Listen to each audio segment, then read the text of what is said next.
இயேசுவின் மந்தை ஊழியங்கள் வழங்கும் இன்றைய வேத ஆராய்ச்சி வழங்குபவர் சகோதரர் ஜான் பெஸ்லி. ஆண்டவராகிய இயேசு கிறிஸ்துவின் ஈடு இணையற்ற நாமத்தினாலே உங்கள் அனைவருக்கும் அன்பான வாழ்த்துக்கள். இந்த நாளுக்கான வேத வசனம் சங்கீதம் 106:9. அவர் சிவந்த சமுத்திரத்தை அதட்டினார், அது வற்றி போயிற்று. வெட்டாந்தரையில் நடக்கிறது போல அவர்களை ஆழங்களில் நடந்து போக பண்ணினார். அருமையான கர்த்தருடைய பிள்ளைகளே, இஸ்ரவேல் ஜனங்களை எகிப்திலிருந்து வழிநடத்தின கர்த்தர் எப்படியெல்லாம் வழிநடத்தினார்?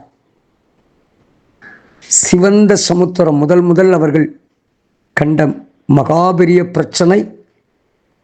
சமுத்திரம் நடந்து வருகிறார்கள், அவர்களை ஆண்டவர் வழிநடத்தி வருகிறார்.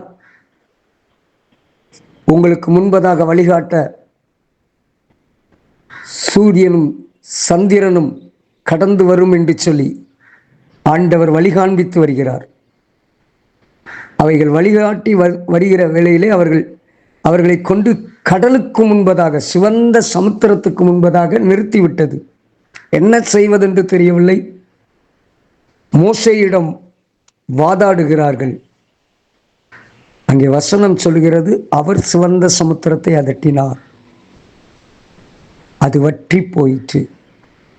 வெட்டாந்தரையில் நடக்கிறது போல அவர்களை ஆழங்களில் நடந்து போக பண்ணினார். நம் கர்த்தர் வல்லமையுள்ளவர். சீசர்களோடு படகுகளே செல்லும் போதும் புயல் வீசிய போது இறையாதே அமைதலாயிரு என்று அதட்டின கர்த்தர். லாசரு மரித்து 4 நாட்கள் ஆன போது வெளியே வா என்று சொல்லி கட்டளை கொடுத்த கர்த்தர். ஆம், அநேக கட்டளைகளை, தேவனுடைய கட்டளைகளை நாம் வேதத்திலே வாசிக்கிறோம். அந்த கட்டளைகள் மனிதர்களுக்கு சமாதானத்தையும் விடுதலையையும் அற்புதங்களையும் நடப்பித்தது. இந்த கால வேளையிலே உங்களுடைய வாழ்க்கையிலே வீசுகிற எந்த புயலாகவும் இருக்கலாம், எந்த பிரச்சனைகளாகவும் இருக்கலாம், எந்த விதமான சூழ்நிலைகளாகவும் இருக்கலாம், கட்டளை கொடுக்கிற கர்த்தர். ஆம், இந்த உலகத்தை படைக்கும் போதும் அவர் கட்டளை கொடுத்தார்.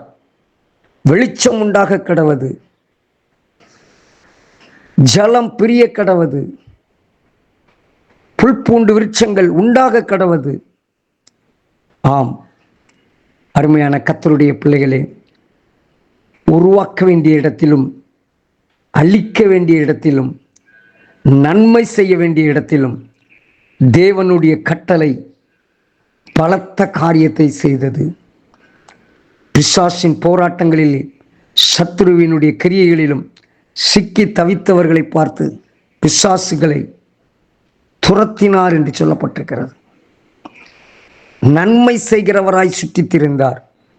அந்த மகிமையின் கர்த்தர் இந்த கால வேளையிலே நாம் ஏதோ ஒரு வேதனைகளிலே, நெருக்கங்களிலே சிக்கி தவிக்கலாம். கர்த்தருடைய வார்த்தைக்கு கெஞ்சி மன்றாடுங்கள். ஆண்டவருடைய வார்த்தை எனக்கு வேண்டும் என்று கேளுங்கள். கர்த்தர் மேல் உன் பாரத்தை வைத்து விடு, அவர் உன்னை ஆதரிப்பார், நீதிமானை ஒருபோதும் தள்ளாட ஒட்டார் என்று சங்கீதம் 55:22 சொல்லுகிறது. தாவீது சொல்லுகிறார், நானோ தேவனை நோக்கி கூப்பிடுவேன், கர்த்தர் என்னை ரட்சிப்பார். அவருடைய வார்த்தை என்னை ரட்சிக்கும்.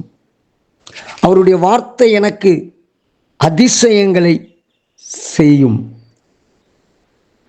மிக அழகாக சொல்வார் சங்கீதம் 48:14, இந்த தேவன் என்றென்றைக்கும் உள்ள சதாகாலங்களிலும் நம்முடைய தேவன், மரண பரியந்தம் நம்மை நடத்துவார். கர்த்தரை நம்பியிருங்கள். உங்கள் காரியங்களிலே, உங்கள் கண்ணீரிலே கர்த்தருடைய கட்டளை கடந்து வரும். கர்த்தருடைய கட்டளையோடு கூட அவருடைய வல்லமை கடந்து வரும். அவருடைய வல்லமை பலத்த கிரியைகளை நடப்பிக்கும். சேனைகளின் கர்த்தர் நம்மோடு இருக்கிறார். யாக்கோபின் தேவன் நமக்கு உயர்ந்த அடைக்கலமானவர் என்று சங்கீதம் 46:7 சொல்லுகிறது. ஆம், சங்கீதம் 40:17, நான் சிறுமையும் எளிமையுமானவன், கர்த்தரோ என்மேல் நினைவாயிருக்கிறார். தேவரீர் என் துணையும் என்னை விடுவிக்கிறவருமாய் இருக்கிறீர், என் தேவனே தாமதியாதையும் என்று சொல்கிறார். ஆம், தாமதிக்க மாட்டார். கூப்பிடுகிற உங்கள் சத்தத்தை கேட்பார். கூப்பிடுகிற உங்கள் கண்ணீரை துடைப்பார். எத்தனையோ பேர் பழைய ஏற்பாடு ஆதாமியவாளில் இருந்து நம்ம பார்த்தோம் என்றால் ஆண்டவருடைய அற்புதமும் ஆண்டவருடைய வல்லமையும் அவருடைய மன துருக்கத்தையும் ஒவ்வொரு சம்பவங்களிலும் நாம் பார்க்கலாம். ஏன் நமக்கு இறங்க மாட்டார்? ஏன் தன்னுடைய வல்லமையை நமக்கு காண்பிக்க மாட்டார்?